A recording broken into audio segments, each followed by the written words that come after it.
Meanwhile, we'll hit the streets against new labour laws today that'll come into effect in May. It says the proposed amendments will make it impossible for workers to go on strike. Let's talk about this some more now. We're joined by acting Numsa spokesperson Phakamile Majola. Phakamile, good morning.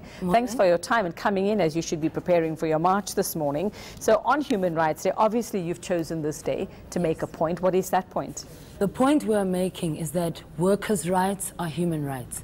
What we are seeing is that this government, but not just this government, together with business, has been attacking workers in all sectors.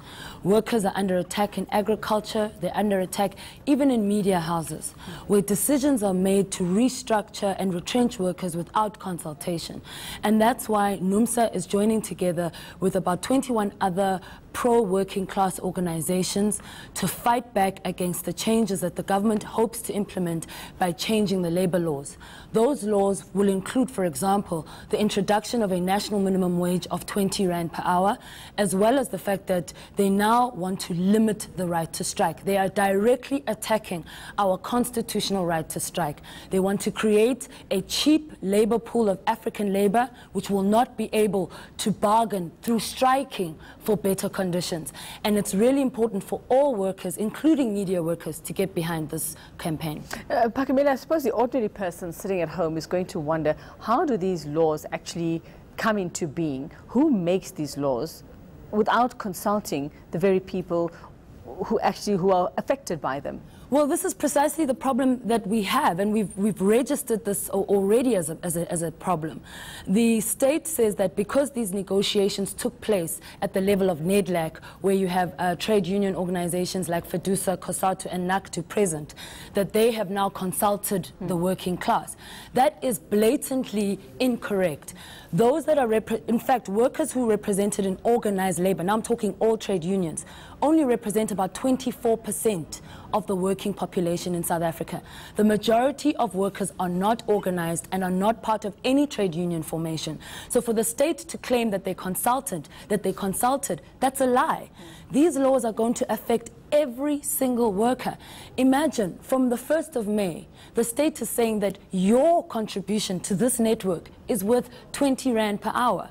The 20 Rand per hour minimum wage is a benchmark for low wages, and that's why we reject it. We're not saying that we're opposed to a national minimum wage. What we want is a living wage which will allow all workers to be able to live a life of dignity and be able to raise their families. So you're marching to the department this morning. What is in your memorandum? What are you asking? We are demanding that they scrap the new labor laws. We are saying that they are attacking our constitutional right to strike, and we are not going to accept it. So our demand is that whatever laws they want to implement as of the 1st of May, we reject it.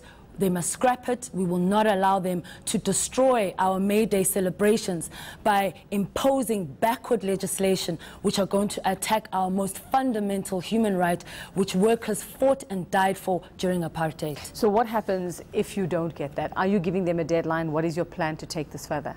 Our strategy is it's a rolling mass action that's going to take place, kicking off from today with our mass march to the Gauteng legislature and, of course, to the Department of Labor.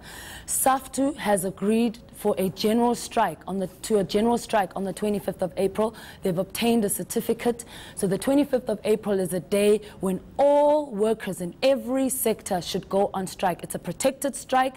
No boss can discipline you for going on strike. And we urge all workers, whatever your issues are, to utilize that certificate and use it as a way for them to highlight their issues, their pressing concerns in the workplace.